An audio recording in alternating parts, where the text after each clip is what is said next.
Assalamu alaikum ve rahmetullahi ve berekatuhu. Benim ismim Seyyid Ahmet Fabilam Ablimit. Ben G'ulji nahiye Yenitam Yeza Aqtam kentida dunyoga kelgan. Shu yezida cho'ng'ilib, shu yezidan G'ulji nahiyalik san'at o'maki qabul qilinib, 81dan 87-yilgacha G'ulji nahiyalik san'at o'maki ishlagan. 87-yilda xizmatini istifa berib, Şinjan Sanat Üniversitesi'ne imtihan berib o'qishga kirdim. 91'den itibaren 87-91'lik sanat şu yani aktörlük kasbida 4 yil bilim o'qidim. Ondan ile viloyatlik Naqshband drama o'makiga qabul qilinib, izchil yerda ishlab keldim. Keyin viloyat parchalanib, yani kommunist Xitoylarningki bizningki asldagi intayin muhim paketimiz bo'lgan 3 viloyatdan ili viloyatini bir yo'lda untinsiz siyosiy besim qilib yo'q qildi. Undan keyin biz ili oblastlik Naqshband Uyg'ur drama o'maki bo'lib bo'linib chiqdik. Bizningki idoramizda 60 odam bo'lib, shu xizmatchilarning ichidagi birsiman. Men 2-darajalik aktyor. Demek ben san'at hayatida komünist numussizliğindeki siyasının aslında 30 yıl hizmet işledim. Bu jarayonda bu komünist hakimiyetinin ne kadar rezil, ne kadar rasva, ne kadar kazzap, ne kadar yalgancı ekanligini birden bir biladigan şahitman. Andaqda ben nima uchun muhojiratga chiqib qoldim? Men Xitoyninki izchil holatda davlatimiz Sharqiy Turkistonni oyoq osti qilish va bizningki milliy kimligimiz, milliy hurligimiz, ya'ni diniy erkinligimizni tez sur'atda assimilyatsiya qilish, ya'ni dinsizlashtirish, xitoylashtirish siyosatini yo'l qo'ygandan keyin men o'z farzandlarimningki islom dinidan iborat bu buyuk bir dinga e'tiqod qilish şerif bilen dünyaya kelgan holatimda zamanning o'tishi bilan mening farzandlarimningki dinsizlik ketishidan andish qilib farzandlarimning o'qishini ya'ni Misrga yo'tkazdim. Men qaysi kuni farzandlarimningki o'qish ishini Misrga yo'tkazgan kundan tortib bizningki turishlik o'rnimizdagi kommunistningki istixborot xodimlari meni izligini tutdi. Men ilgari keyin bo'lib 30'dan çıkıttım halatda Xitoy istihbaratniki so'rg'iga tushdim. Bu ba'zilari esimda, ba'zilari esimda yo'q. Eng ig'ir qiyin qisqa ilingan vaqtim, ya'ni Chapchalninki bir ma'lum Batnam olamini tutib oldi. Tutib olib 48 soat meni uxlatmay so'roq qildi. Mushu jarayondagi holatdan keyin men özümni qovdimisam bo'lmaydiganligini, oilamni qovdimisam bo'lmaydiganligini chunqur to'nib yetdim. Qisqasi Xitoy Kommunist partiyasidan biz Uyg'urga, ya'ni Uyg'ur musulmonlarga hech qanday bir yaxshilikning, xayrlikning yo'qligini yana bir qitim jazmlashtirgandan keyin men bu yoqqa muhojiratga hijrat qilib chiqdim. Aslida siyosiy sahnaligim yo'q. İntayin iqtidarlık, talantlık bir artist idim. Ama ben o iqtidarım bilen mi özüm kanaatlangidak bir hizmetini oturup çıkaramadım. Çünkü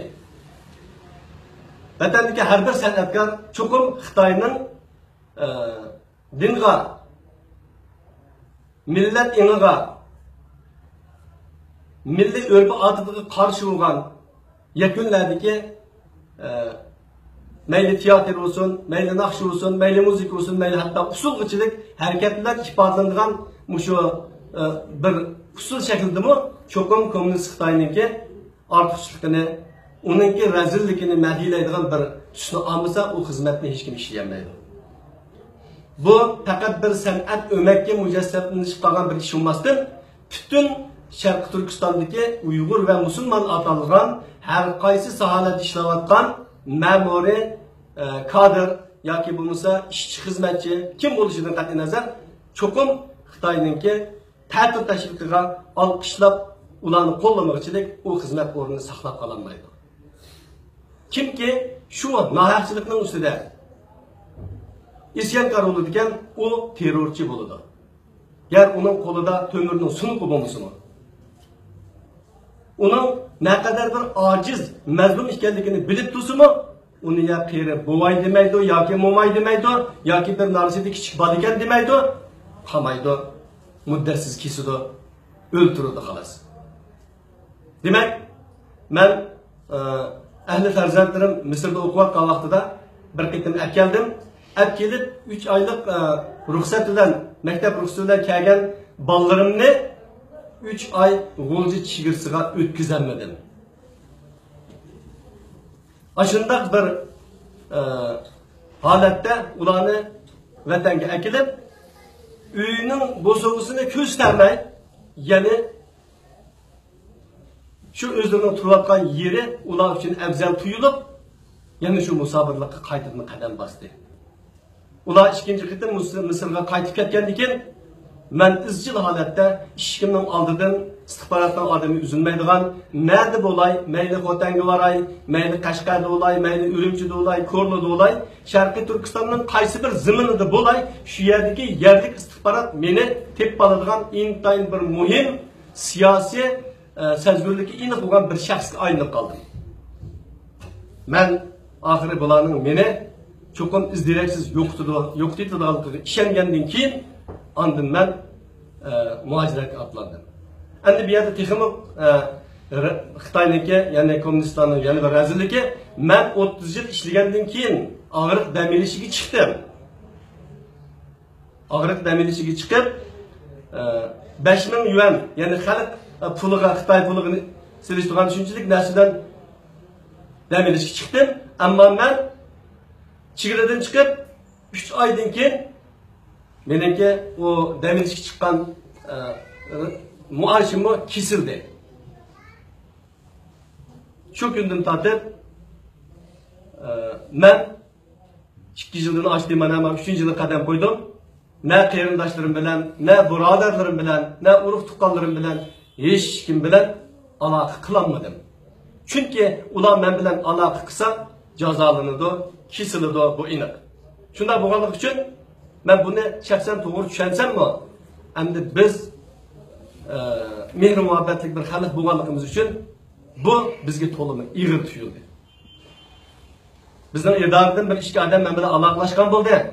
Bugundan tortib sizga ya'ni Madina deb bizniki o'mak boshlig'imiz ayol kishi edi. Bugundan tortib sizga bir hafta ruxsat beraman. Shu bir haftaning ichida qaytib kelsangiz, qaytib keldingiz, bo'lmasa oxirsini o'zingiz bilan dedi. Yani bir Dilnur deb bir qizimiz vardı. O qizni shu o'makning ichidagi bolalar bizniki xizmatdoshlarimiz mushu qiz istixborot ishlaydigan desa, men yo'q undaq emas deb gumon qilmagandim, ammo u qiz men bilan bemalol aloqalashishga ketdim.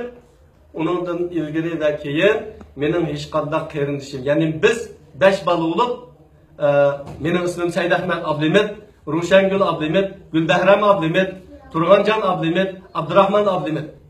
5 bola. Mening Rushangul degan odamning o'g'li Abdug'ani Qahar o 8 yil Xitoy turmusida 2005-yildagi G'ulji voqeasida qorlinib, qo'lga ilinib, 9 yil Xitoyning turmusida siyosiy vazifasini ado qilib chiqqandan keyin uni hozirgacha yana bo'sh qo'ymadi. Hadam shu o'g'lininki ich og'riqida dunyoda o'tib ketdi. Uning keyingi hadillarim bayon tilga olgan, akalarim qandaq holatda, qandaq emas, hayotmi, saqmi, ularning farzandlari ne kadar buningdan meniki zinhar xabarim yo'q.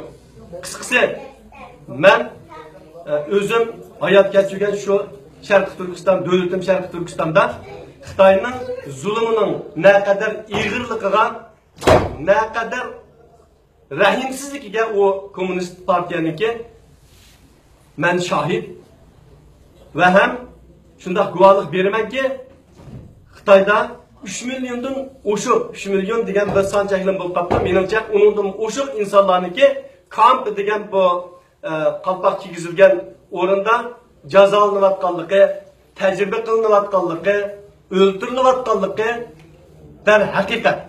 Şuna ben Ahdi Devletler Teşkilatı'nınki insan haklarını qoğdaş komitetiga özümnünki ve kıyırındaşlarımınki kişilik hukukunu qoğdaş yüzüdün bu guvalıqını berdim. Esselamu Aleyküm ve Rahmetullahi ve Berekatuhu.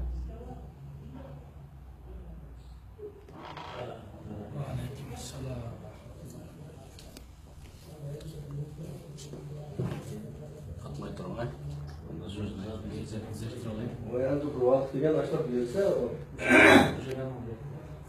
Ya onda da tutulmaz.